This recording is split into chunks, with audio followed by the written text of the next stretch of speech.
Bonjour tout le monde, bienvenue à un autre épisode d'Un café avec un bon Gus. Aujourd'hui, on reçoit Danny Côté de chez Pronet. Bonjour Danny, Salut François. ça va bien aujourd'hui? Ça va super bien, puis toi? Très, très bien. Danny, c'est quoi ça Pronet? C'est situé où? Parle-nous un petit peu de cette belle entreprise. Pronet, c'est à Saint-Félicien, au Lac-Saint-Jean. C'est une entreprise familiale qui a été fondée par mon père en 1986. On a joint Gus une couple d'années après. Là, j'ai pas la précision même, mais ça fait plus de 30 ans qu'on est franchisé Gus. Maintenant, l'entreprise, j'oserais dire doyenne, là, la plus ancienne qui est dans le réseau. En gros, ça ressemble à ça. Belle entreprise familiale qui a dans le domaine depuis plusieurs années. En après-sinistre et vous faites tous les services, c'est-à-dire nettoyage, urgence, contenu, construction. C'est ça, exactement. Nettoyage après sinistre, restauration, dégâts d'eau, feu. On va faire de la rénovation. Autant aussi sinistre que hors sinistre. On fait construction, nettoyage de ventilation, nettoyage de tissu. Tout. Exact. Merveilleux. Dis-moi, tu es la relève de l'entreprise, ta sœur aussi, Audrey. Ça fait combien de temps que vous êtes tous les deux dans l'entreprise? Écoute, mon Dieu, ma sœur a joint l'entreprise. Elle avait starté un DEP, pas un DEP, bon, elle va se résulter, un cégep, cours de soins infirmiers. Puis son côté sensible, son côté cœur a fait que elle a joint une entreprise. C'était trop difficile pour elle. Ça veut dire qu'elle avait une vingtaine d'années, 19, sort d'un cégep à 18. Ouais, fait qu'environ 19 ans, 19-20 ans. Puis moi, pour ce qui est de moi, j'ai toujours été attiré dans l'entreprise naturellement. J'avais 4-5 ans, on avait des tapis dans le garage à la maison, j'aidais les gars à laver le tapis. J'étais là petit tannant, dans le fond, les employés étaient comme... Tu sais, ils m'aimaient, mais j'étais là. À partir de 4 ans, 5 ans, moi, promener une Castex 700, ça, c'est une machine à tapis, là, c'était comme le bonheur, là. Summum. Hey, j'étais un heureux, là. Fait que je faisais des tapis, là. Je suis de mon père. Mes vacances d'été, moi, c'était ça. Suivre papa, aller ramasser des ventilateurs. Donc, j'ai toujours un peu été dans l'entreprise, mais si on y va dans l'officiel à 13 ans, j'ai rejoint l'entreprise plus sérieusement. Tu sais, je prenais l'autobus à la sortie du secondaire, me débarquais en avant du bureau. Je lavais des ventilateurs, des tapis, encore pendant les soirs après l'école. Puis mon père, qui, un peu comme moi, a toujours fini tard, à 7h30, 8h le soir, m'embarquait, me ramenait à la maison. Fait que tous les soirs, je travaillais à faire ça. En grandissant là, dans l'entreprise, j'étais technicien aussi. J'allais, petit gars de 13-14 ans qui allait faire des cas d'urgence avec des gars de 40 ans. Mhm. Ouais. Et là, vous êtes la relève officielle, vous reprenez. Fait que c'est vraiment la reprise de l'entreprise familiale. Est-ce que c'est fait? Est-ce que c'est en train de se faire? Pas mal au milieu. C'est dans l'office. Dans le fond, toutes les choses se placent côté paperasse et autres. Puis dans l'officiel, moi, je me dis, quand tu achètes une voiture, est à toi quand l'argent est déposé. Mhm. Donc, on est dans les démarches, là. En d'autres termes, c'est le sérieux. Je vois le sérieux de la situation, là, de regarder, on va dire, mon père, qui a toujours été l'homme de la situation. Puis que là, c'est moi, là, tu sais. Puis de pas vouloir rien enlever à mon père, mais ça devient moi puis ma sœur, là, c'est nous, là, c'est réel. C'est vraiment réel. C'est un sujet qu'ils vont me chercher automatiquement de ce temps-ci, effectivement, on est là-dessus. C'est très cool. Le but du podcast, je le répète à chaque fois, c'est de... Tu sais, tout le monde connaît Gus dans l'écosystème. Pronet est reconnu depuis belle lurette. Mais le but, c'est de parler des humains derrière. C'est qui ça, Danny? C'est quoi cet écosystème-là à Saint-Félicien? Mais surtout, les humains derrière le logo, tu sais, derrière l'opération, derrière l'intervention 24/7 en urgence. Tu sais, il y a plein de défis qui viennent avec ça. Puis j'ai envie qu'on jase de ça, qu'on jase de comment on vit ça, cette opération-là, mais du côté humain. Parce qu'on est dans l'opération, dans les KPI sans arrêt, on est extrêmement performant, mais il y a tout le côté humain qui vient avec, toutes les downsides, tout ce qu'on voit pas, en fait, puis qu'on se parle pas. J'avais envie qu'on en parle. Fait que aujourd'hui, le podcast sert à parler de tout ce qu'on parle pas normalement. Fait que c'est un peu l'objectif. Première question, direct, direct dans la viande. Si tu avais, à me résumer la vie de Danny, mettons là, en 90 secondes, je vais pas te timer. Ouais, c'est ça, j'allais dire avec ça. Ça ressemblerait Ça fait des 120. de tu pourras l'étirer, mais tu sais, de la naissance à aujourd'hui, heu, c'est quoi le résumé les faits marquants, disons, de ce parcours-là jusqu'à maintenant? Je vais y aller en trait de personnalité, mais je pense que, tu sais, c'est spécial de résumer en 90 secondes. C'est pour ça que le temps, effectivement, je l'aime pas, mais bon, j'ai toujours été un petit gars un peu comme j'aimais pas prendre la lumière et être le premier plan. J'ai tout le temps été un gars un peu plus, retiré, mais pas à dire tu sais, j'étais pas timide. J'étais un gars qui a toujours fait partie de la gang. Heu, donc quelqu'un qui c'est comme ça, je te définirais dire quelqu'un qui est pas en premier plan. Un peu timide, mais tout le temps aider les autres, tout le temps être proche du monde, tout le temps vérifier si le monde se sent à l'aise. Ça m'a suivi au cours des années. Donc j'étais plusieurs années à dire que de résumer ma vie, tu sais, les traits de personnalité de la jeunesse, bon, OK. En vieillissant, j'aime pas comment je m'enligne, là. Je vais recommencer. C'est que si je résume ma vie en 90 secondes, je vais te parler de quand j'étais jeune. Comment je me tenais en recul, je voulais pas être le premier plan, mais j'ai toujours été dans la gang. J'ai jamais voulu parler plus fort qu'un autre, j'étais plus le genre à dire: «Hey, lui, il faut qu'il parle aussi, le déjeuner, c'est de le faire parler». Mmh. Mais là, on dirait que les années entre là puis aujourd'hui, il y a comme un trou, mais ça a toujours été un peu comme ça. Puis de devenir une année, si on parle de mon histoire de vie, ben, je voyais comme ça, puis l'intégration dans l'entreprise, Danny en 90 secondes, ben, après ça, c'est un gars qui a continué à faire ça, tout le temps un peu comme à veiller la bienveillance un peu sur les gens. Je veux pas me lancer de fleurs quand je dis ça, hein. Puis aujourd'hui, c'est de devenir le premier plan un peu, d'être, président d'une Le entreprise. leader? Ouais, mais je me rends compte que je le fais encore à ma façon. Tu sais, je veux pas être le premier plan. Je veux qu'on soit ensemble. Mmh. Fait que je sais pas si t'aimes la façon que j'ai résumé mon C'est pas facile, 90 hein, secondes d'histoire de ma vie, c'est là. pas facile de parler de soi. Parce que je pourrais y aller de base. Tu sais, je pourrais te dire, ben, écoute, je suis allé à l'école à Saint-Méthode, Ouais, 2e ça ça après ça, j'ai fait un DEP en mécanique automobile, mon père voulait pas que j'aille, directement, dans l'entreprise, ce qui moi j'étais prêt à faire. Comme j'ai dit tantôt, je lavais des tapis, j'avais 3-4 ans, là. J'aimais suivre papa, j'aimais ce que papa faisait, tout ça m'intéressait. Je savais pas pourquoi. On va sûrement en parler plus tard dans le podcast, mais je c'est ça ma vie. C'est pour ça que je trouve que c'est trop factuel de dire: «J'étais allé à telle école, j'ai fait telle affaire», c'est ça. On a sauté ton 90 secondes, je suis Vraiment, on a désolé. eu plein d'informations. Écoute, quand je vais te ramener dans Danny, tu vas voir, on va sortir de Il y l'école a de la place. Saint-Méthode, il y a de la place. Il y a pas 2 Danny d'un Danny, ça Ça sinon. ça ça jamme, hein? Ça fait pas. S Quand les gens parlent de toi puis qu'ils te connaissent pas, heu, ils se trompent à ton sujet, à quel propos? Tu sais, c'est quoi l'impression que les gens ont de Danny quand on te connaît pas? Puis à un moment donné, quand on connaît Danny, moi, je te connais assez bien maintenant, je sais que tu es un clown, là, tu sais, je veux dire, pas personne là, tu es un vrai clown, heu, mais comment tu es mal compris par les gens qui te connaissent pas? Comment les gens te perçoivent selon toi? Aïe, c'est la question assez profonde à moi-même. Je dirais,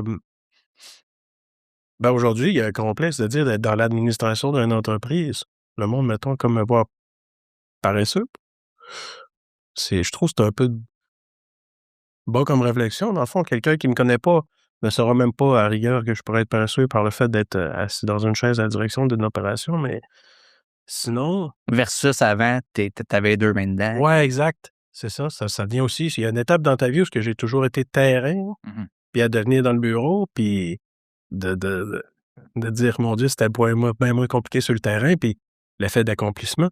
Et pour revenir à ta question, quelqu'un qui me connaît pas pourrait me percevoir peut-être comme, quelqu'un tu sais, de base là, quelqu'un qui a une entreprise, Ça va être, il y a tout le temps la partie malsaine, tu sais, la personne est égoïste, ouais, quoi, tu sais, tu riche, fait que tu pas généreux ou autre, ou tu froid.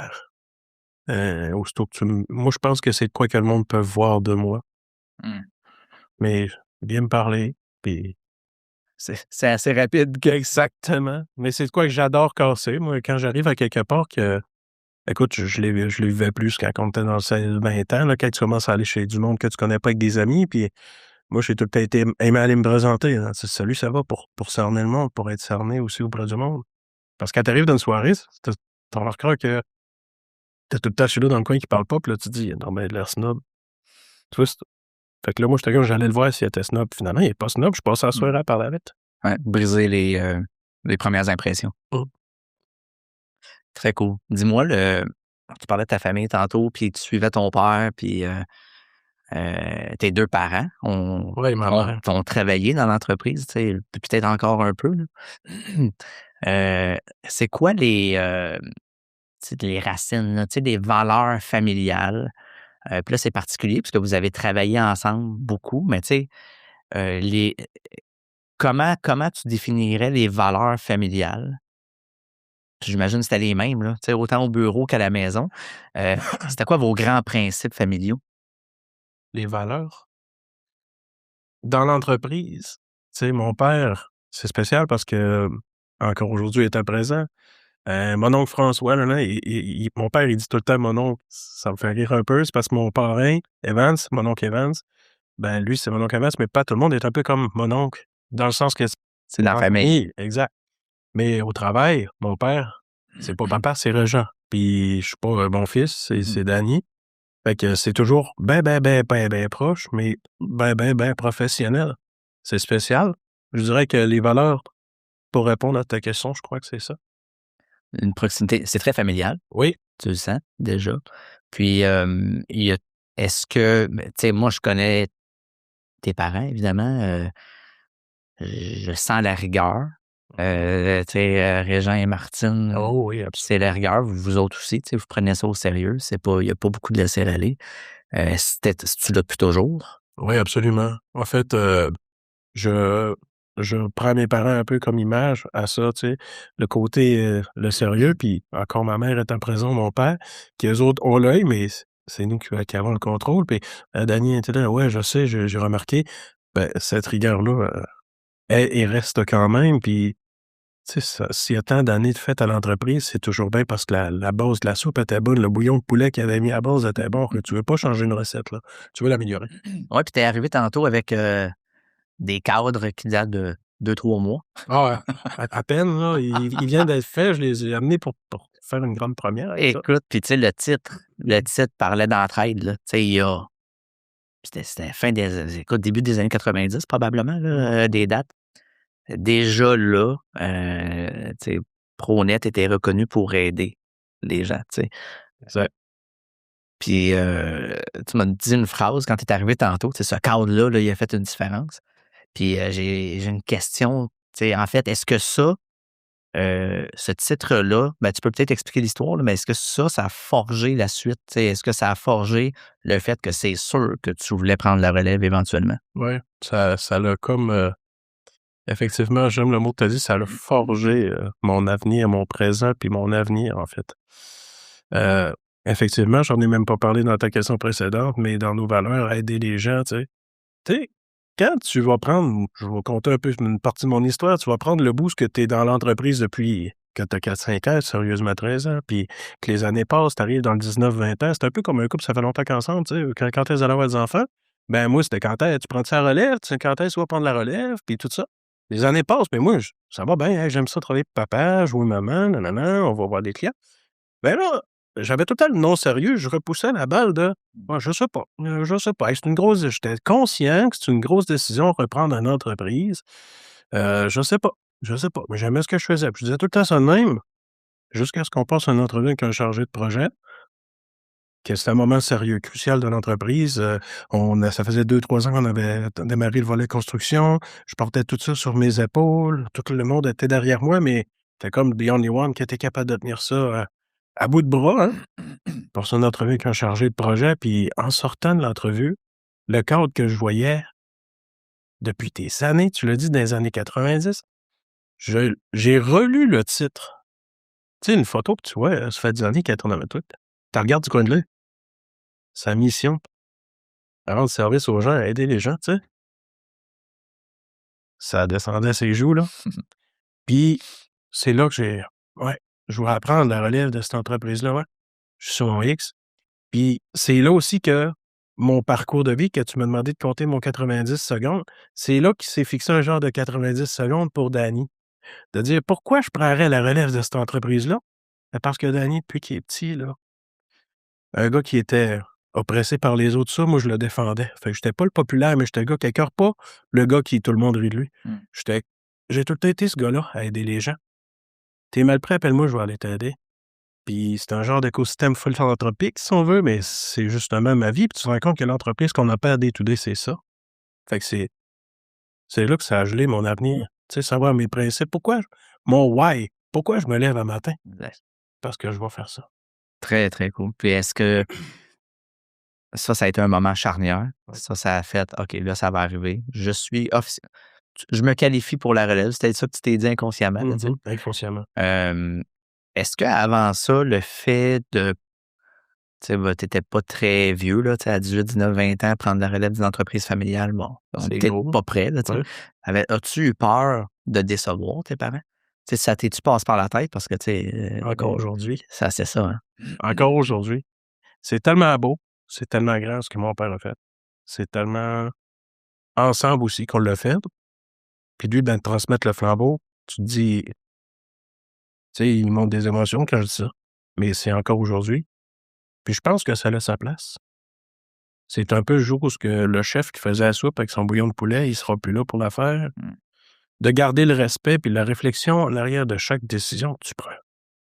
Mais ça, ils mettent le poids de la culpabilité.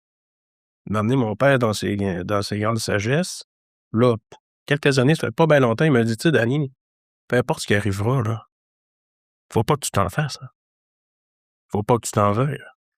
Tu sais, il me l'a dit parce je pense qu'il le ressent aussi, là, ce poids-là, cette histoire-là, mais dans le fond, on contrôle pas non plus, ce que la vie nous apporte. Mais oui, c'est ça, je garde toujours un sérieux en arrière de tout ça.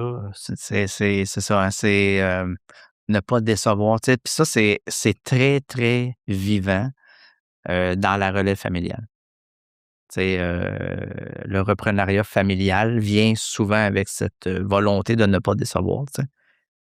Dans votre cas, écoute, on le ressent bien Ouais. que c'est vivant. Hem, donc toi, dès ton plus jeune âge, tu étais dans l'entreprise, tu savais éventuellement que tu voulais être là longtemps. Un jour, tu as eu, l'appel du reprenariat. Heu, As-tu d'autres options? Est-ce qu'à un moment donné, tu sais, comme ta sœur, elle a fait sa formation, pour devenir infirmière, est-ce que toi, tu t'es dit: «Hey, je pourrais peut-être, faire autre chose» ou ça a toujours été extrêmement aligné? Ben, extrêmement aligné, oui. Puis il y a une partie de moi qui, on dirait, qui va chercher sa paix à dire: «C'est quoi que j'aimerais faire sinon?» tu sais? Mais c'est pas sa paix comme m'accrocher à un rêve. Mmh. Mais tu sais, il y a des métiers comme j'ai un ami qui est camionneur, j'aimerais ça faire le tour, moi, des Amériques, puis c'est des idées, même des fois, je me dis peut-être un jour une retraite dans un prochaine vie, mais j'ai jamais vraiment, tu sais, été à un stade où ce que tu occupes sur ton emploi, puis tu te dis: «Ah, qu'est-ce que je voudrais faire?» Non, parce que quand tu aimes ce que tu fais, donc c'est pas une question sérieuse, mais c'est des réflexions, oui, Ouais. et qui me frôlent la tête. Parce que ce qu'on fait, c'est quand même émotivement prenant. Tu fais face, toi et tes équipes, à tous les jours de la vie, à de l'anxiété, de l'émotion, du stress, de la colère. Ça fait partie du quotidien. Eh oui. Hem, ben, j'ai envie de te tu sais, comment vous recevez ou comment tu reçois ça? Comment tes équipes reçoivent ça puis que tu gères ça? Hem, tu sais, qu'est-ce qui te vient en tête quand je te parle de ça ou dans le cœur, tu sais?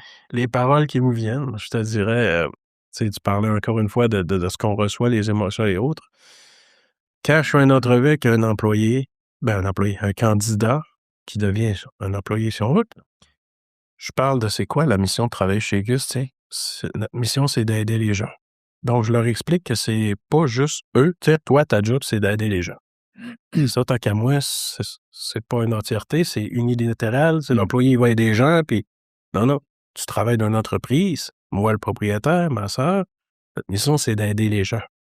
Donc, je vais aller t'aider à aider s'ils ont besoin d'aide. Il y a des employés qui l'ont vécu, je suis allé avec eux, j'embarque dans le camion, puis j'y vais. Puis ils font le saut, là. Tu sais, j'ai dit tantôt, je suis dans le bureau, mais le gars, il aime ça, y aller sur le terrain, il y a juste autre chose à faire. Puis, ben, c'est un écosystème d'aide. Donc, des fois, c'est un employé qui arrive, qui a un moment difficile, puis on l'aide. Dans l'entreprise, 2 employés intèrent entre eux autres, il y en a un qu'il faut qu'il déménage. Moi, je prête le camion, pas de problème, les gars. Puis, hey, je vais aller t'aider. Hop, 2 employés qui s'aident. Il y a un qui est de service et les gardes, puis il y a des appels qui rentrent, puis il appelle l'autre. Ah oui, je vais aller t'aider. Lui qui a été aidé, à un moment donné, c'est lui qui a besoin d'aide, lui, on va y aller. Fait que c'est tellement beau au travers de ces épreuves-là.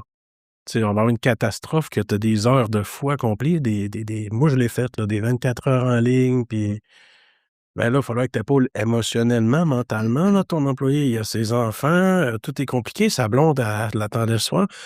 Ben, accueille, puis aide là-dedans, parce que lui aussi, il va aider. Tu sais, c'est pas une partie de plaisir ou un désir pécunier quand il rentre un dossier à 5 heures le soir, un vendredi que la semaine est faite. C'est pas go, vas-y, va me chercher de l'argent de plus. Non, c'est la personne qui appelle a besoin d'aide. C'est ça que j'amène à comprendre à ma gang, à mon équipe. C'est j'accueille ton. Avait un souper de prévu. Oui, ça, je l'accueille. Mais la personne aussi avait peut-être un souper de prévu, mais en plus, ses enfants, il faut qu'ils se couchent en bas, mais ils peuvent pas. Exact. Ouais. Te souviens-tu, tu sais, un sinistré qui s'effondre, tu sais, il y a du drame dans ce qu'on a il y a des moments plus loufoques, plus drôles, mais il y a des moments plus tough. Te souviens-tu de la première fois, tu sais, du haut de tes 13 ans ou tes 4 peu importe, où t'as vécu ça, tu sais, pour la première fois, là, c'est le choc que tu as eu, puis comment tu as réagi à ce moment-là, tu sais? J'aime ta question parce que je l'ai vécu à plusieurs reprises. Tu vas avoir, en fait, c'est là que l'employé va savoir s'il est sur son X, puis ça va chercher du monde droit au cœur. Donc, à plusieurs reprises, je l'ai vécu d'arriver que la madame, là, tu sens toute son émotion, son sol, tout est brisé, puis tu rassures. Ça vient que, tu sais, pour nous autres, on est quasiment des insensibles à ça. Ouais, ton plancher scrap, regarde, on va l'enlever, mais il faut rester humain. C'est un peu mécanique, ouais. Fait que notre expérience rassure le client, puis à la fin, elle nous pleure dans les bras, puis merci. Ça, hey, tu sais, t'étais au bureau tantôt, il était vendredi 5 heures, puis mais là, c'est comme, hein? Ils comprennent, là, Ouais. hey, t'es là pour aider les gens. Moi, mon moment, c'était un insalubre. Un contrat insalubre, on est mandaté là-dessus. La maison à madame peut passer au feu. C'est un homme bien propre, tout est beau, tout est droit de sa personne, la voiture classée. Travaillait dans le public d'ailleurs, puis aucune apparence à savoir ça. À la fin, tu sais, c'est des jobs où plusieurs vont dire c'est dégueu, c'est ci, c'est ça. L'expérience humaine est tellement enrichissante des fois dans ces moments-là qu'à la fin, la madame te pleure d'un bras. Moi, je n'étais pas dans le jugement, je vais te le dire, parce que j'en avais d'autres des faits, des insalubres, mais ça a mis le plaster sur tout cela que j'avais déjà fait et à l'avenir pour ce qui était d'un jugement et surtout de mon emploi. De dire, quand elle m'a pleuré d'un bras, puis de savoir que pourquoi elle en était là, quand son mari est décédé, c'était lui qui mettait la poubelle au chemin. Elle était pas capable de mettre la main sur la poubelle. C'était niaiseux, là. Ben, moi, à ce moment-là, j'ai compris, ça a rentré, là. Tu sais, j'ai comme fait, c'est ça. D'un détail, hein? Des trucs Il y a comme pas de que mots qui me venaient que après. tu t'attends pas, là. Tu sais, Ouais, puis c'est ça. dans ton rôle de leader aujourd'hui, tout ça arrive encore. Tu es un petit peu moins exposé, évidemment, parce que tu es un peu moins sur le terrain. Hem, c'est quoi le bout le plus difficile de ton rôle de leader que personne voit? Tu sais, que tout l'écosystème sous-estime pas dans, tu sais, qu'est-ce qui est le plus tough dans ton quotidien qu'on peut pas s'imaginer, là? Heu, pour moi, personnellement, c'est, faire respecter mes objectifs. Parce qu'un peu dans justement, on est prêt à accueillir, on est prêt à aider, et cetera. Derrière et avant tout, faut pas oublier qu'on est une entreprise. On a une vision, on a des objectifs et tout ça. D'aller chercher le côté pour moi, ce qui est plus rough, là, c'est de dire: «C'est non». Mmh. C'est non pour telle et telle raison. De mettre ça, ouais. C'est le bout de tough. Exactement, ouais, si on veut, Mmh. absolument. Ça t'empêche-tu de dormir? Oh non. Qu'est-ce qui Mmh. t'empêche de dormir? Pas grand-chose. C'est fou, hein? Mais non, pas grand-chose. J'ai inventé une petite switch virtuelle dans mon cerveau, là. Je me pose la question, est-ce que tu as fait de ton mieux aujourd'hui? Mmh. Est-ce que tu as fait tout ce que tu pouvais faire? Pourquoi je m'en ferais à cette heure-là? Hey, je l'ai déjà fermé la switch, là, le soir, sur des situations où on était en cas de catastrophe, là. Des 200 quelques appels de gérer. Il est 4h30 du matin, heu, on passera pas au travers. Mmh. Puis là, faut que tu ailles te coucher. Ouais, c'est la meilleure Parce que chose. demain, ça continue. Dans 2 heures. Ben, je dorme, là, pas longtemps, peut-être pas, aussi bien, mais faut que tu puisses faire ça, là. Mmh. Comme le chirurgien qui fait une opération à cœur ouvert, quand le patient est mort, va te coucher, demain, tu recommences, il y en a un autre. As-tu des trucs dans ces moments-là de catastrophe, quand ça déborde, quand, tu sais, là, le presto, là, ça coule de partout? Ouais. C'est quoi tes trucs, pour gérer ton énergie, gérer l'énergie de tes équipes, les garder crinquées? Oui, c'est plus de monde à aider, mais à un moment donné, t'es brûlé, tu sais. Ouais. T'as-tu c'est quoi ton style ou t'as-tu des trucs pour gérer toutes les énergies de tout le monde? En fait, il y a beaucoup de dans ces époques-là où tu arrives dans des catastrophes, il y a beaucoup de ça joue beaucoup dans le parler. Comme j'ai dit tantôt, hein, tu sais, quand on faut faut que tu sois à l'écoute de ton employé, vraiment, puis de toi-même aussi, puis de ta blonde, faut qu'elle soit à l'écoute de toi, mais toi à l'écoute de elle, hein. Mmh. Il est rendu 11h30, et non, je viendrai pas à la maison ce soir, ou du pas tout de suite, tu sais. Ben, je pense que tout se joue dans la discussion, puis c'est de se garder au centre de c'est quoi notre mission, puis c'est de tu sais, il y en a un qu'il faut vraiment qu'il aille se coucher. Pourquoi? Puis là, les autres: «Ouais, mais pourquoi lui, puis pas moi, puis moi?» C'est de la gestion humaine, mais c'est tout ça se fait dans l'écoute. Ta communication. Ouais, c'est par la communication. Je dirais que c'est ça c'est notre force. Je pense que la gang le savent chez nous. Moi, j'ai tout le temps dit, je sais pas jusqu'à quelle croissance je veux atteindre dans mon entreprise, mais ce que je veux, c'est surtout être capable de connaître l'humain. «Tu qui toi?» Tu sais? Ouais. Fait que ça veut dire que pour moi, en tout cas dans mon minding, je me dis, dans une croissance d'entreprise, quand il arrive une catastrophe, c'est pour moi, c'est facile. Je suis là, je suis avec eux, on se parle, je les comprends, ils nous comprennent, puis c'est important qu'ils nous comprennent, qu'on se comprenne, puis que ça l'aide, ouais. Mmh. Mais si ça sera le numéro 444, Mmh. moi, en tout cas, dans cet écosystème-là, je sais pas. Tu me parles de ta conjointe. Oui. Hem, C'est-tu ça, un angle mort dont on parle pas? La famille, tu sais, on est on duty, on est toujours prêt. Ouais. Là, je parle de nous, nos employés.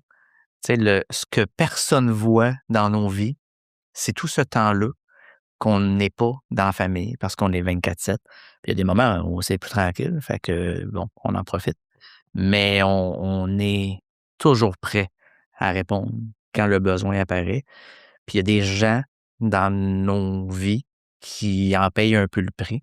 Tu sais, ça, c'est souvent, tu sais, tantôt, on parlait de ce qu'on voit pas, le bout qui est un peu en dehors du radar, là, tu sais. Ouais. T'es-tu d'accord avec ça? À quel point? Chaque appel à 6h30, je prépare-tu mon souper, pas tout de suite? Puis tu skippes pas l'appel, hein, tu le prends. Ben non, je le prends, en tout cas autant que possible, puis si je la skip, c'est quelques minutes plus tard, je le rappelle, mais tu sais, mon Dieu, la grande femme derrière l'homme, tu sais. Mmh. Effectivement, le monde à l'extérieur de notre écosystème d'entreprise, ben, pour moi, en tout cas, c'est effectivement, j'en ai pleine conscience de ça, puis une chance que je l'ai. Quand ça va pas, il y a des moments où ça va moins bien. Il y a des moments dans la vie, dans une année, dans un mois où, tu sais, on est moins sharp, on est plus sous pression. Il y a 2-3 shots qui nous atteignent qu'on n'avait pas prévus. Tu parles à qui? Tu parles-tu à quelqu'un? Retour à ma blonde, tu sais, sans nécessairement parler, j'étais un peu peut-être, je sais pas, j'ai juste défini à dire: «Je suis mal faite». Quand tu reçois des shots, moi, mon bonheur, c'est juste d'arriver à la maison puis: «Hein, là, souper est prêt», tout sourire. Tu sais, puis je parle pas comme homme moderne, là, souper est prêt, mais bref, oui, tu sais, ma blonde, elle vraiment ça coche, là. J'arrive, si le souper est pas prêt, en tout cas, on se le fait en amoureux, c'est pas compliqué, puis juste ça, c'est un méchant beau. Puis, pourquoi je dis: «J'en parle pas»? Non, j'en parle. Il y a des fois où ce que tu arrives, tu files pas, puis c'est quoi qu'il y a? Des fois, je dis: «Ah, tente pas». Pourquoi ça me tente pas? Des fois, c'est juste parce que c'est les émotions poubelles, puis naturellement, je les poubelle. Mmh. Ça me tente pas de contaminer non plus elle. J'arrive à tout sourire. Je me rends compte que la poque que tu as reçue, elle fait mal à l'épaule, mais ça va passer, puis ça passe juste d'être là avec elle. Mais quand que la POC, c'est trop, ben, elle a encore. Fait que, tu sais, non seulement elle est punching bag de des situations où ce que j'arrive tard, c'est compliqué. On est censé partir à Québec, mais on va arriver à 3 heures du matin. Fait, moi, j'arriverai trop tard, tu sais. Ouais, c'est pour ça que tu dis, je veux pas plus m'en servir comme punching bag que quand c'est vraiment nécessaire, mais justement, à ces moments-là, je m'ouvre avec elle, puis ça fait du beau. Fait que dans les moments plus difficiles, tu reconnectes ton cœur Ouais, exact. avec ta blonde. Ma sœur dirait remplir son porte-avions avec son chum, là. Ouais, c'est ça, eux autres, ils remplissent le porte-avions, ils se donnent un collant. Oh, c'est beau, j'aime ça. Heu, On sort du moi, on rentre dans le nous, un ah, petit peu. enfin, je suis plein. Hem, comment, parle-moi d'un employé, pas obligé de le nommer, tu peux le nommer si tu veux. Un employé qui t'a impressionné. Qu'est-ce qui t'impressionne d'un employé? Tu peux donner un exemple, mais qu'est-ce qui te fait faire «wow»? Je dirais en général, parce que j'aime pas, cibler direct, ça Ouais. je voudrais pas faire voir un favoritisme. Mmh. Qu'est-ce qui est wow, c'est quand ton employé va tomber, synchronisé avec tes objectifs, parce que je les communique souvent, je l'ai dit tantôt, on est d'une catastrophe. Ben, je parle, je t'écoute, tu m'écoutes, on s'entend, puis on fait ce qu'on peut, puis c'est ça, hein, la science du cynisme, ce que tu peux, tu fais de ton mieux. Quand ton employé, par lui-même, va le faire. Mmh. Tu sais, il va aller le faire, là, quand il va bien le faire, il bâclera pas, il va prendre soin du client, il va arriver, il va tout c'est juste bien faire. Ça, là, ça, c'est un gros wow. Un gros wow. Ça prend quoi pour se rendre là? Tu sais, il y a évidemment, de la formation, il faut savoir comment, il y a sûrement de la culture, mais c'est quoi les éléments pour que quelqu'un ait cette autonomie-là ou selon toi? Encore, je parle de la communication, mais Mmh. si t'es pas clair, si tu communiques pas clairement ce que tu t'attends d'eux, mais ça prend de l'écoute. Mon père dit tout le temps, «Tu une belle bouche, mais t'as 2 oreilles pour écouter 2 fois plus». Donc moi qui parle beaucoup, mais je travaille à écouter 2 fois plus, mais un employé, ça c'est la même affaire. Tu sais, je vais l'écouter parce qu'il faut qu'il parle. Des fois aussi, c'est même des invités à parler, hein. Mmh mh. Un employé, c'est dans mon entreprise, chez nous, je veux déstigmatiser ça beaucoup. Souvent, je vais dire, tu sais, avant de réprimander ton employé, il a fait de quoi de pas correct? Commence l'entrevue avec un «Ça va? T'es-tu correct?» Comment tu vas? «Ouais, Mmh. ouais, correct». Puis il fait: «Hein? Ben oui». Tu sais, après ça, ça vient bien une question comme: «Pourquoi as-tu fait telle et telle chose?» Si tu me dis que ça va.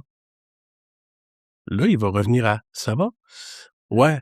S'il est franc, en tout cas, il va te dire: «Ouais, non, ça va pas, telle et telle chose». Bon, on va parler de ça, puis on va revenir tantôt au réfrigérateur que tu as endommagé ou C'est beaucoup de la culture, ouais, de prendre le temps. exact, Faut la mettre en place, cette culture-là exact. et ça passe entre autres par, ben, connaître son monde, échanger avec son monde, Mmh. prendre le temps. Qu'est-ce que tu tolères pas dans une culture? Tu sais, qu'est-ce que tu veux pas, tu veux plus? Ouais. Heu, Culture, pas culture, en fait, la base des choses moi, je suis un gars, je le dis peut-être même trop. Moi, je parle, puis je dirige mon entreprise qu'avec la vérité. Si j'ai rien dit, c'est ça mon mensonge, je le dirai pas, mais si j'en parle, je vais dire que la vérité.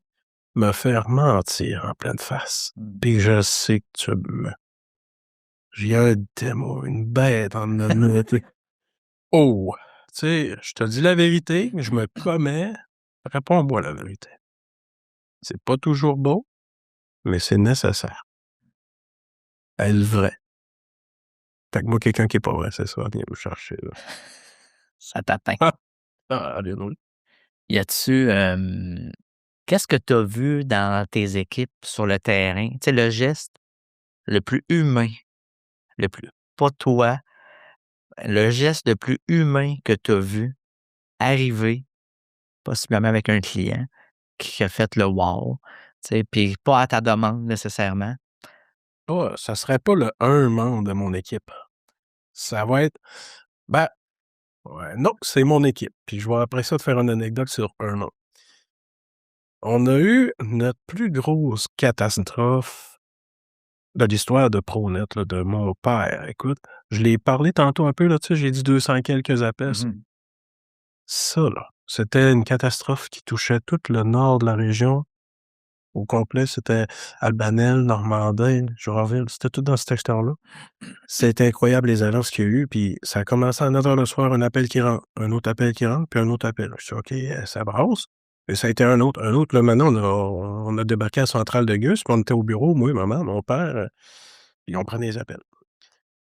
Moi, là, dans l'anecdote de l'entreprise, tu développes le volet construction en 2015, puis les gars de construction. Ah moi, ils me font pas toucher le mop, hein, moi, pour là, Une mop. ouais, tu sais, c'est basique, tu sais, ils ont pas la connaissance. Puis surtout, ils ont pas l'ADN, de la restauration après-sinistre, la mission, ils ont jamais vu un client le pleurer d'un bras, ils ont rien de tout ça, hein. Eux autres, ils arrivent, tout est propre, tout est beau, tout est sec, puis ils rebâtissent. Ben, c'est là que je m'en vais dans ce que je veux te répondre, c'est que de voir là, les gars de construction travaillaient, faisaient leur job, mais là, mes charrettes de projet, tout le monde, on était mobilisés à faire du sinistre, puis c'était un puis un autre client, c'était une liste incroyable, puis c'était un moment incroyable. Devant m'amener un gars de Renault, il y a un gars de construction, il rentre dans mon bureau, là: «Danny, j'ai fini, je m'en vais où?» «Je sais pas mon gars, je sais pas, on n'a pas le temps, excusez, tu sais, on n'a pas eu le temps d'aller choisir le plancher flottant pour le prochain client, puis de préparer mon chantier, je sais pas». Fait il s'est fait un mouvement de mobilisation après 2 jours de comme 2-3 jours de catastrophe, là. Mes gars sont venus me voir. «Hey Danny, ça a pas de bon sens ce qui se passe là, vous avez besoin d'aide? Oui, mets-moi ça avec, du monde demain là, je vais aller vous aider». Puis c'est là que 100 de l'équipe de ProNetBius était toute mobilisée à faire la mission d'aider les gens. Je t'en parle, j'ai encore un frisson qui me lève dans le cou. Dieu merci à ma sœur qui me rappelait cette histoire-là, là. C'était spécial. Puis pour anecdote, tu dis un employé, là, Patoff, pour le nommer, il monsieur bégayait un peu. Écoute, lui, là, il a une place précieuse aussi dans mon cœur, dans notre histoire. Lui, c'est lui, justement, qui disait: «Tu me feras pas toucher à une calisse de mop». J'ai encore une photo en souvenir de lui Avec la mop? avec une mop en train de désinfecter sur un de ces dossiers-là en pleine catastrophe. Très, très faux. Mais c'est à ce moment-là, c'est à ce jour-là que le Patoff, l'homme que j'aime, a compris vraiment c'était quoi travailler pour Pronet, c'est quoi la mission de Pronet, Mmh. c'est quoi qu'on fait, puis il était là, puis il nous aidait. Et tout le monde, là. C'était toute l'équipe, c'était pas une partie de l'équipe. Ouais, il avait plus la prétention d'une carte de charpentier. Moi, charpentier, là, c'est pas vrai, je suis payé pour passer une bailleuse. C'est plus que ça, là, travailler pour Net, c'est plus que ça. Ouais. C'est humain. Ouais, tout à fait. Très cool. Y a-tu un sinistre que tu as vu dans ta vie, qui émotivement t'a suivi vraiment longtemps? Ben, vraiment longtemps. Il me suit encore aujourd'hui. C'est pas, émotionnellement, tu sais, c'est très, très léger. Mais, ben, dans le fond, c'est pas un traumatisme. C'est plus ça, je dis, c'est très léger. C'est un trauma. Fait que c'est juste la circonstance. Mon père a toujours une belle façon, je transige de la même façon, tu sais. «Es-tu à l'aise là si l'employé a jamais fait ça ou la personne n'a jamais été là, ben, OK, on y va à 2, tu sais. Fait que si l'autre est pas bon, ben, l'autre est capable de continuer. À ce moment-là, c'était juste moi. Les autres étaient tous au travail ailleurs, fait que j'étais allé seul, mais ça a comme été mon peu rough, là. Faisait 30 degrés, ça faisait 3 semaines, fait que je rentre pas plus de détails, je veux pas aller chercher plus de détails pour ton auditoire ou quoi que ce soit, là, mais je me rappelle de toutes les images, les scènes, mais encore là, pourquoi ça va puis que c'est pas un traumatisme? Parce que je le sais pourquoi je suis là. Il y a une histoire en arrière de ça, il y a la famille qui reste, les gens qui restent. Ben, moi, je suis là pour les aider, eux. Ce que je fais en ce moment quand je fais ça, ou qu'on fait, pour je parle en on, il y a pas juste moi là-dedans, ben, c'est d'aider les gens qui restent, la famille qui est là. C'est une belle partie de notre mission aussi, hein. C'est Mmh. les scènes qui sont obscures, c'est des choses qui sont toujours tristes. Mais moi, je veux ça aller chercher du positif, de quoi de beau dans ce qui est tant qu'à moi plus noir dans le domaine. Mmh. Ben, encore une fois, là, tu sais, la famille, en sortant de l'histoire que je te conte, la famille, les gens, le père, la mère qui restent, veulent pas voir ça. Ouais. Ouais. Mais ce dossier-là particulièrement, c'est de l'horreur, mais je veux pas donner de détails. Je veux pas que ça soit retracé non plus, tu sais. C'est marquant. Mais il est marquant. Mmh. Nomme-moi donc, la phrase d'un client que tu oublieras jamais. Ça, c'est, je te parlais du petit Danny, là, 13-14 ans, là, qui travaillait sur le terrain. On a un dégât d'eau dans une résidence de personnes âgées. J'ai appris assez rapidement que petite madame, ça se dit pas. Ma petite madame. Clairement, rien que ça, OK? Dans le fond, c'était un gros dossier, puis là, ben, j'étais allé chez un ami, on jouait à des jeux vidéo.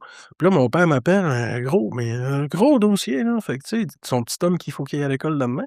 Puis là, ben, demande donc à Philippe aussi s'il peut venir. Fait que, Philippe Antoine, pour le nommer, et s'il écoute la vidéo, ça va être drôle. On part! Ah oui, c'est pas petite madame, c'est bonne femme, excusez. Ah ben non. Oui, mais en tout cas. Fait que là, on part, moi, Les 2, hein, on c'est part, moi puis Phil, en bike, on se retourne à la maison chez mes parents, puis on s'en va sur ce dossier-là. Puis on travaille, mais on a du fun, mais tu sais, professionnel, là, je suis habitué. Puis Phil aussi travaillait pour nous autres dans ce temps-là. Fait que je démange des moulures, des boiseries, puis moi, mon Phil, il ouvre la porte, il revient d'aller jeter des déchets à quelconque. Hein, j'ai fait un de ces sauts, mon François, genre, hein! Hey, j'étais sûr, c'était la bonne femme qui arrivait. C'est-tu de elle, la bonne femme que tu parles là? Hey, mon honey, là, ça, c'était spécial comme moment. Mais là, moi, tout est mal. Je suis comme, ben non, mais je voulais dire, madame, ma petite madame, ma petite madame, hein. Là, j'essaye de, je patte le moment donné, je suis comme, Le silence, le j'ai silence. rien dit, je suis sorti de la chambre. J'ai laissé Philippe finir cette chambre-là. Ah, c'est beau. C'est beau, ouais, c'est ça. Vaut mieux en dire moins. De temps en temps. C'est oui. As-tu d'autres, conte-moi des anecdotes. Ah, t'es sûr que tu as 150 000 anecdotes. Pif. Humoristiques, disons. Ben écoute, des anecdotes dans le domaine, c'est un peu comme un running gag. Si t'en passes une puis un autre, je suis encore avec François, mon best buddy. Il est dans l'entreprise encore aujourd'hui, chargé de projet. J'espère tellement qu'il faut écouter la vidéo pour l'avoir celle-là, là. On est sur un dossier. Mais là, moi, j'ai développé un truc quand t'as un rhume pis t'es chez un client. Je sais pas pourquoi, c'est tout le temps un peu sketchy de travailler dans le sinistre. J'ai pas de Kleenex, moi. Mais j'ai le nez plein. Mais je prends la balieuse. Oh, Mike. Ça vide les narines, c'est magnifique. Mais là, non, c'est pas fini, là. OK. Mon François, lui, il veut comme faire son drôle sur un autre job un peu plus tard. Il se la met sa bouche. Oui, il se passe, bro, hier, cette balieuse-là, hier, j'étais sur fondement d'égo avec. Ah. Oh Ouais, là là. c'est ça. Ça, c'est une anecdote un peu comique. Quand tu mets plein de gars ensemble, d'habitude, c'est le quotient du plus bas qui lead. Ouais, c'était François qui nous leadait, ce moment-là, c'est ça. Ouais, on lui demandera son avis. Ouais. Hem, nomme-moi une décision, que tu as dû prendre, dans ton rôle de leader, vraiment difficile, mais que tu es vraiment fier. Ah, j'en ai une qui allume ici. Puis, c'est une décision, en fait, comme il y a pas si longtemps, on voulait démarrer une entreprise de construction modulaire. C'était un de nos chargés de projet qui avait eu l'opportunité. Il allait rencontrer quelqu'un pour, je pense, l'achat de murs name it. Je veux pas trop m'étaler sur le why, le pourquoi, là. Finalement, dans les moments dans notre vie où ce qu'on en est, moi, ma sœur, la relève, l'entreprise, tout ça, des conseils de fiscalistes, même toi, tu sais, ça on n'est pas là, on n'est pas rendu là. Fait que ça a été une difficile, mais la meilleure décision de prendre, de dire: «C'est pas notre projet, c'est ton projet, Éric», tu sais. Donc, on a vendu, légué limite, là, tu sais, on a délaissé ce projet-là pour lui laisser le projet de faire de la construction modulaire. Puis, honnêtement, là, ça a créé une tempête. Tu sais, tu parlais de puck de hockey tantôt puis tout, là, on a reçu des pucks de hockey. Des gens qui ont quitté l'entreprise, mais tu sais, des affaires logiques aussi, là, quand il est parti, c'est un contremaître l'a suivi, mais les 2 étaient comme ça, puis il y avait besoin. il a besoin de cet homme-là pour partir ça. Nous autres, on l'a même aidé à démarrer l'entreprise en louant notre main-d'œuvre. Puis, il y a d'autres employés qui ont parti. C'est là que ça a fait mal. Mais c'est correct. C'est correct, tu laisses partir. C'est là qu'ils veulent aller aussi. Puis, c'est aujourd'hui, là, après j'en ai broyé une coche, là, tu sais. Je n'ai eu mal une coche, puis Audrey serait là, hein, elle le dirait aussi, puis mon père, ma mère, toute la famille, la gang, toute l'entreprise, là, s'est mangé une claque. Mais aujourd'hui, là, je te dirais que c'est la meilleure décision qu'on n'a pas prise. Ça fait pas des années, hein. Normalement, quand tu as une séparation, je pense pas qu'après 4-5 mois, tu dis déjà: «C'est la meilleure affaire». En tout cas, peut-être, mais là, moi, on est déjà là. Parce que, honnêtement, c'est même pas du speech de vente, c'est juste que je regarde la gang avec qui je suis. Le monde qui travaille avec moi en ce moment. Tout, autant sur le terrain que dans les bureaux. Il y a eu un moment, j'ai fait: «Hey, mon entreprise, ça me ressemble». Le monde avec qui je travaille dans le bureau, je suis heureux avec eux, là, tu sais, c'est comme dans le noyau et c'est fort. Puis là, tu vas voir ce monde sur le terrain, puis ce monde-là sont beaux, là, sont brillants.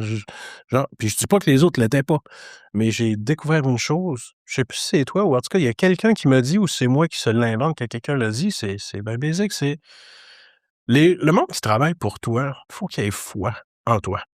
Faut qu'il ait foi en ta vision. Faut que tu sais, qu'il semble que travailler avec toi, pour toi, ça me rapporte quelque chose ou Faut qu'il des soit fois, fier. faut qu'il soit fier, tu sais. Je me dis, sans insulter ou rien enlever, ceux-là qui ont quitté le navire, ils avaient pas foi en moi, finalement. Tu sais, ils se mobilisaient peut-être pas pour moi ou en tout cas, ils se C'est sentaient pas correct. C'est correct d'avoir tu sais, toi, tu as respecté ou vous avez respecté la mission, là. C'est quoi vos ambitions dans votre, entreprise? Puis c'est correct dans l'histoire d'une entreprise qu'il y ait des employés qui qui aient pas la même vision. exact, Puis est-ce que là, un jour, il faut se questionner, est-ce qu'on veut continuer à ramer dans des sens opposés? Ben, c'est un peu à ça, je pense que tu fais référence, tu sais, puis c'est sain. C'est mmh sain que tout le monde soit heureux dans la chaise qui lui convient, tu sais. exact. Mais c'est dur de procéder ça. Mmh, C'est dur de traverser ça. Tu traverses la jungle nu-pieds, tu sais, mais au bord de la jungle, il y a quelque chose de beau, tu sais, souvent, c'est ça, pour tout le monde. exact. Pas juste pour Danny, tu sais. Non, c'est ça, Mais ouais, ça, c'est, en fait, c'est ça, c'est pas égoïste. Tu sais, c'est bilatéral. exact. Tout le monde y gagne. Quand c'est bien fait, C'est ça. tout le monde y gagne. Exact. C'est pour ça que je suis content que tu m'aides à bien préciser. Je veux pas que ça soit interprété à dire, ben, autant que chez nous, il y a plus rien qui ne va, puis autant que, tu sais, c'est pas un imbécile qui est parti non plus, là. Mmh. C'est des parties, différentes qui Ouais, prennent puis vous position. aviez des ambitions différentes, puis c'est correct. C'est ça. Puis tu sais, c'est 2 projets qui fonctionnent avec des humains qui méritent d'avoir leur morceau de la tarte. Exact. Puis, c'est juste que c'était pas aligné nécessairement, tu sais? Fait que c'est dur de prendre les bonnes décisions. Tu sais, parfois, c'est facile de prendre des raccourcis, Oui, mais les raccourcis peuvent faire mal aux entreprises à long terme, tu sais? Ça, mais faut en être conscient. tu as raison. Pas toujours simple.